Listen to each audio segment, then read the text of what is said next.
UN secretary সহ তার সাথে আমাদের যে সংস্কার কমিশনের প্রধান মূলত তাদের সাথে এবং রাজনৈতিক দলের প্রতিনিধিরা সেখানে ছিল।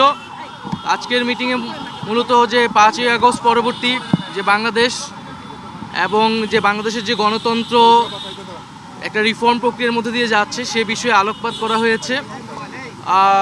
রিফর্ম কমিশনের প্রধানরা তারা তাদের যেই প্রতিষ্ঠানের সংস্কার নিয়ে তারা কাজ করছে সেটার সারসংক্ষেপ বা পরিকল্পনা তারা তুলে ধরেছিলেন এবং রাজনৈতিক দলের প্রতিনিধিরা তাদের যে দলীয় অবস্থান সংস্কার বিষয় সেটা তুলে ধরেছেন। জাতীয় নাগরিক পার্টি এনসিপির পক্ষ থেকে আমাদের যে সংস্কার বিষয়ে অবস্থান, যে আমরা মনে করি যে গণ অভ্যুত্থান পরবর্তী সময়ে প্রেক্ষিতে যে সরকার গঠিত হয়েছে সংস্কার এবং বিচার তার অন্যতম কমিটমেন্ট জনগণের কাছে।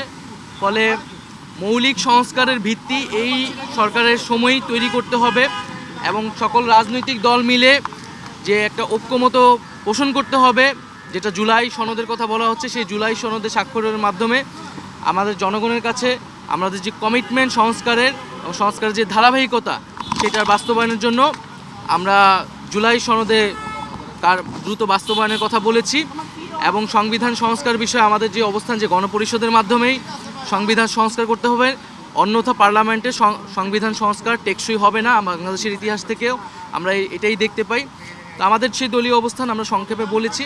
ইউএন সেক্রেটারি জায়গা থেকে তিনি বলেছেন তিনি বাংলাদেশের রাজনৈতিক দলগুলো বা সরকার তারা যাতে নিজেরাই সমঝোতায় আসে, একটা ঐক্যমতে আসে এবং গণতন্ত্রের যে ট্রু এসেন্স সেটাকে মাথায় রেখে যাতে আমরা একসাথে কাজ করি, একটা ইউনিটিতে আসতে পারি, এটা তিনি তার জায়গা থেকে প্রত্যাশা করেন। কোনো বিষয় তো কথা হয়েছে, মোটামুটি নির্বাচন নিয়ে কোনো কথা হয়েছে কিনা? যেহেতু বিএনপি মহর্ষি মাত্র বলে গেলেন যে নির্বাচনী সংস্কার একটি চলমান প্রক্রিয়া, তবে নির্বাচনের দিকে আসলে এগোতে হবে সংকট নিরসন সব কিছুতে।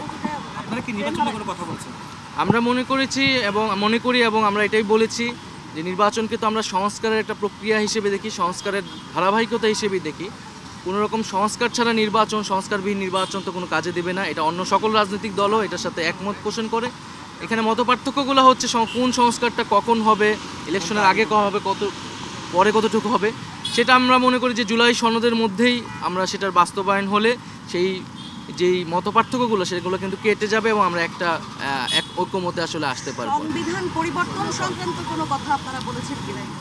না, এখানে তো আসলে খুব বিস্তারিত আলাপের বিষয়ে সুযোগ ছিল না। আমরা সংস্কার বিষয়ে ওভারঅল আলাপ করেছি এবং সংবিধান সংস্কার বিষয়ে আমাদের যেটা বক্তব্য সেটা আমরা বলেছি যে আমরা গণপরিষদের মাধ্যমে নতুন সংবিধানই বলি, সংবিধান সংস্কারই বলি। গণপরিষদ ছাড়া সংবিধানের মৌলিক কোনো পরিবর্তন আসলে কিন্তু টেকসই হবে না।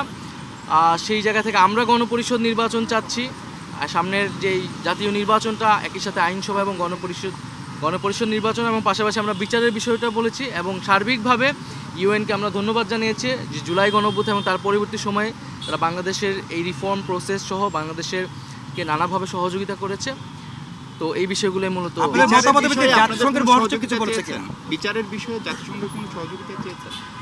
জি, আমরা তাদের কাছ থেকে ওভারঅল এই বিচার এবং সংস্কার সহ এই সার্বিক বিষয়ে সহযোগিতা চেয়েছি, ধন্যবাদ জানিয়েছি এবং তারা জাতিসংঘের যে সেক্রেটারি তিনি এটাই বলেছেন যে বাংলাদেশে যাতে আমরা নিজেরাই একটা ঐক্যমতে আসতে পারি।